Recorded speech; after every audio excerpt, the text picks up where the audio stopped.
Di doa ini kita minta apa? Cukupkan dengan yang apa? Halal. Jauhkan dari yang, berarti ini rumus. Yang halal pasti cukup, yang haram tidak akan pernah. Berarti faktor yang keempat, mengapa rezeki itu terhalang? Jawabannya karena sibuk makan harta haram.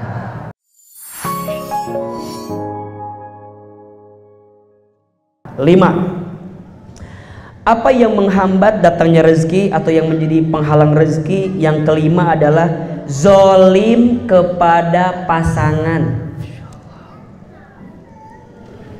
Zolim kepada suami yang zolim kepada istrinya, mohon maaf, dengan izin Allah biasanya rezekinya seret, sempit, bahkan dijauhkan dan dijatuhkan pada urusan dunia. Bunda lihat ya, ada seorang suami yang waktu itu dia sayang sama keluarganya, Allah angkat derajatnya. Tapi saat suami ini hilaf, lupa, maka dengan jalannya Allah jatuhkan urusan dunianya. Ada atau tidak? Maka siapa suami yang paling baik? Kata Nabi, khairukum li ahlihi wa ana khairukum li ahli. Sebaik-baiknya suami adalah yang paling baik kepada keluarganya, ai istrinya. Dan aku, kata Nabi, yang paling baik kepada keluargaku.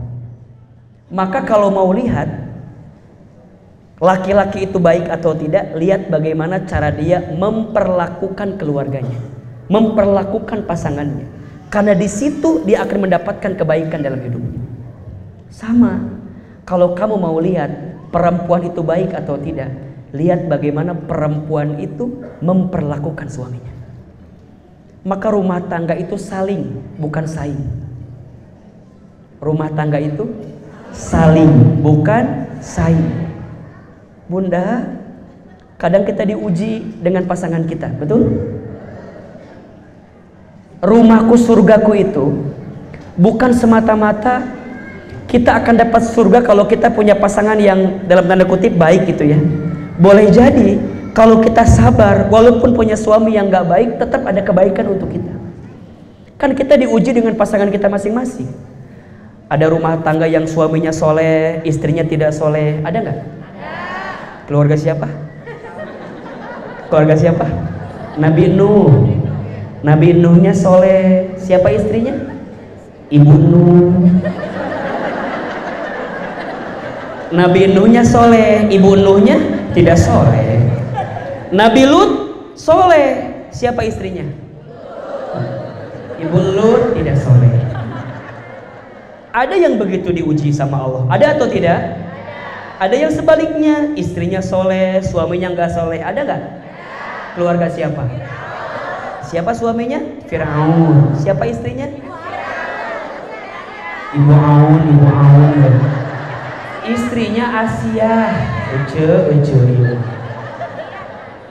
Firaunnya tidak soleh, Asianya soleh. Ada yang ketiga, suaminya tidak soleh, istrinya tidak soleh. Ada? Keluarga siapa? Abu Lahab. Siapa istrinya? Julahab. Ibu Lahab. Istrinya Ummu Jamil. Siapa namanya? Ada yang keempat, suaminya soleh, istrinya soleh. Ada nggak? Keluarga siapa? Nabi Muhammad SAW, Nabi Ibrahim alaihissalam. Betul? Sok bunda, kalau milih suami, mau yang seperti Nabi Nuh, Fir'aun, Abu Lahab, atau Nabi Ibrahim? Nabi Ibrahim itu istrinya dua, satu Siti Sarah, dua Siti Hajar. Udah cak tadi bunda bilang Nabi Ibrahim, berarti udah itu. Jadi mohon izin, suami istri tidak boleh saling menzolimi, karena zolimnya kita kepada pasangan menjadi penghalang datangnya rezeki. Makanya mulai hari ini, selain kalimat terima kasih, mulai hari ini bunda perbaiki rumah tangga dengan kalimat mohon maaf. Ayah, mohon maaf ya. Kunaon gitu? Kunaon mohon maaf. Kunaon mohon maaf.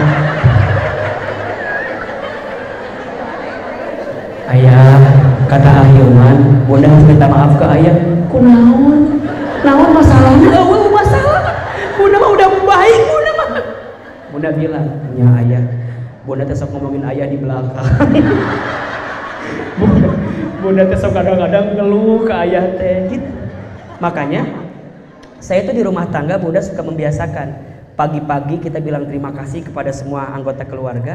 Malam sebelum tidur saya bilang kepada semua, mohon maaf, maafin ayah ya nak, maafin ayah ya Bunda.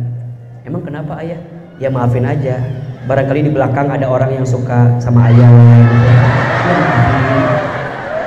Barangkali ada hilaf, ayah teh kadang-kadang suka nggak nyadar. Mungkin di taklim tuh ada yang lebih cantik dibanding Bunda. Mungkin. Nah ini mah jujur kan? Tapi alhamdulillah selama di luar ayah mah, insya Allah ya. Bagi ayah mah nggak ada yang lebih cantik dibanding Bunda. Kalau Bunda lagi sendiri. Makanya saya mah nggak pernah nyuruh istri saya jalan keluar main, jangan. Karena kalau udah gabung sama ibu-ibu lain jadi kalah cantiknya. Udah di imamnya sorangan kita jadi paling cantik. Gak bercanda ini. Jadi yang kelima yang menghalangi rezeki apa? Zolim kepada pasangan. Mulai hari ini ya, belajar minta maaf sama pasangan. 6. Yang menghalangi rezeki, durhaka kepada orang tua atau mertua. Durhaka kepada orang tua atau mertua.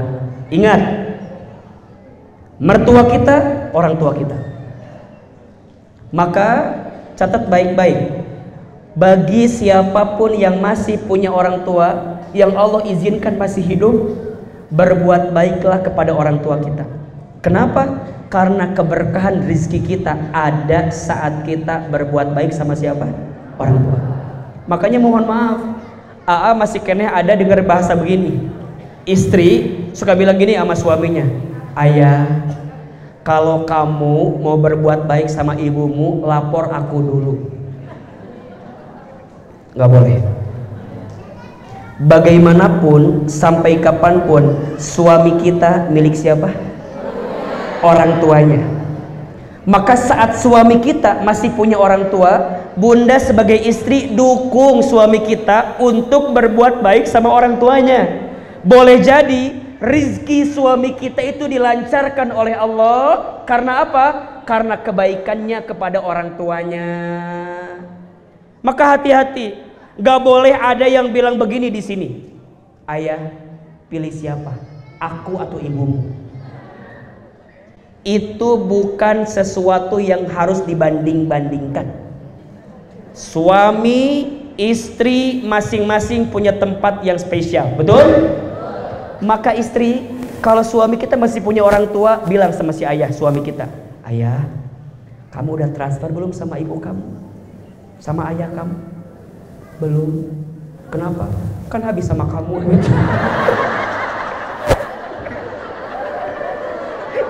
Habis sama kamu duitnya. Hati-hati. Boleh jadi rezeki suami kita akan ditambah karena ada orang yang bergantung dengan kita, berarti orang tua kita.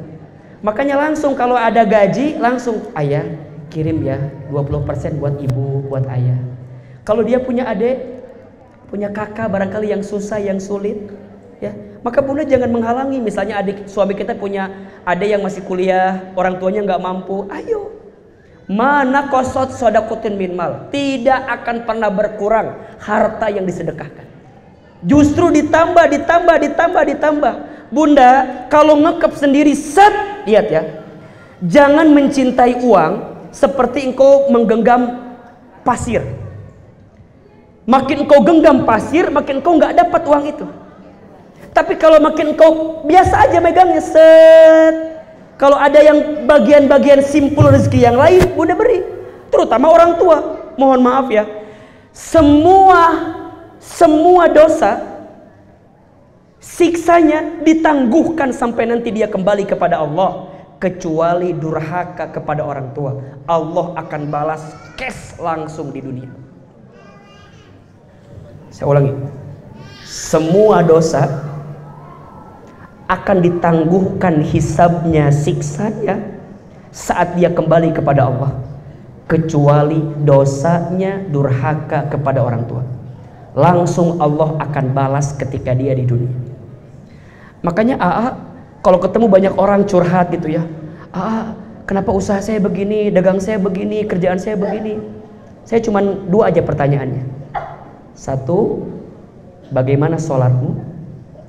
Yang kedua, bagaimana hubunganmu dengan orang tuamu? Biasanya 2 faktor itu.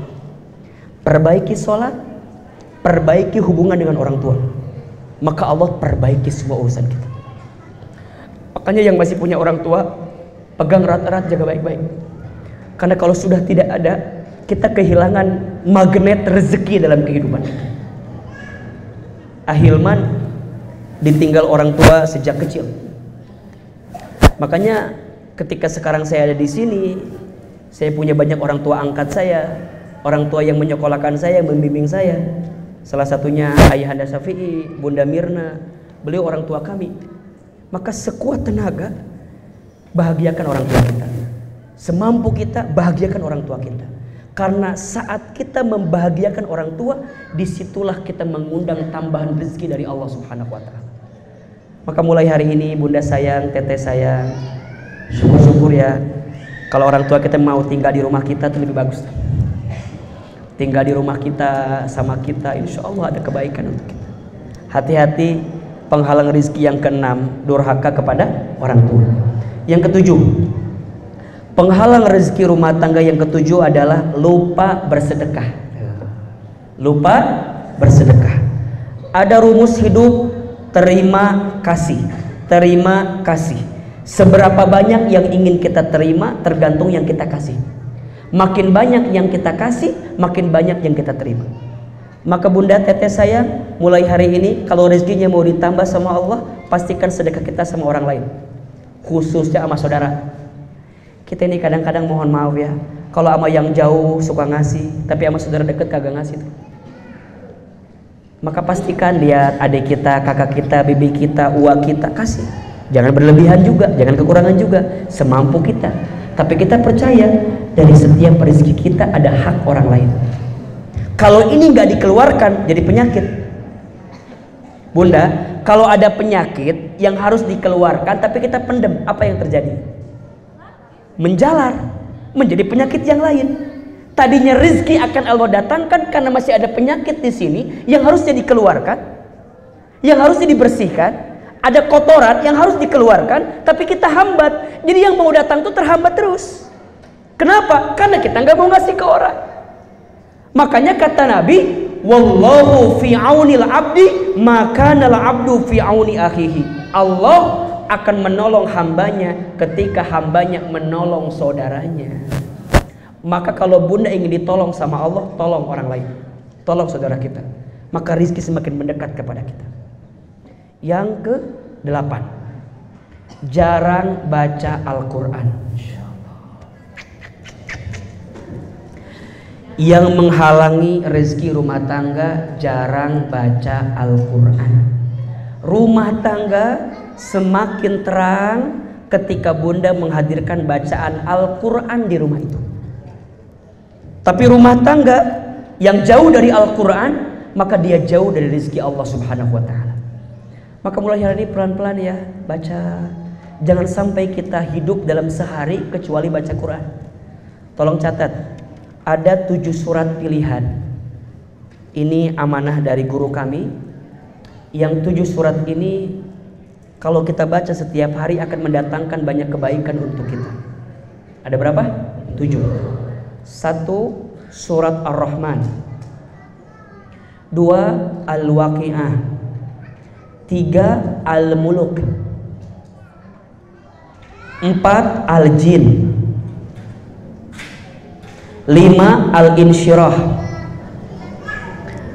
6. Al-Ikhlas. 7. Kalau hari Jumat Al-Kahfi. Kalau hari lainnya ayat kursi.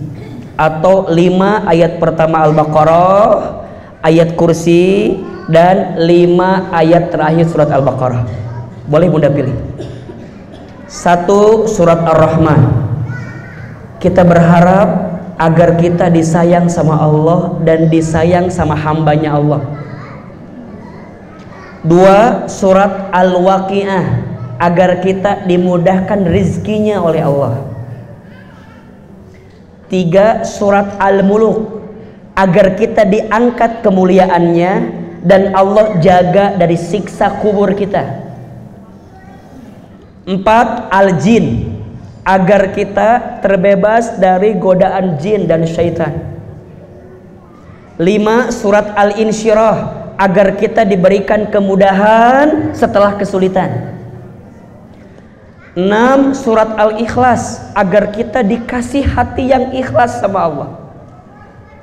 7. Ayat kursi, agar kita dilindungi oleh Allah. Kalau hari Jumat, surat Al-Kahfi, agar kita diterangi cahaya di 2 Jumat yang Allah berikan kepada kita. Coba pelan-pelan amalkan itu di rumah tangga. Semoga jadi amalan yang bisa mempercepat datangnya rezeki di rumah tangga kita. Terakhir, yang menghambat rezeki itu bangun kesiangan, tidur setelah subuh, dalam kurung malas bekerja, kira-kira gitulah. Bangunnya kesiangan, tidur setelah subuh, maknanya malas bekerja. Makanya bunda teteh saya, sok kalau rezekinya mau dipercepat sama Allah, ikhtiar.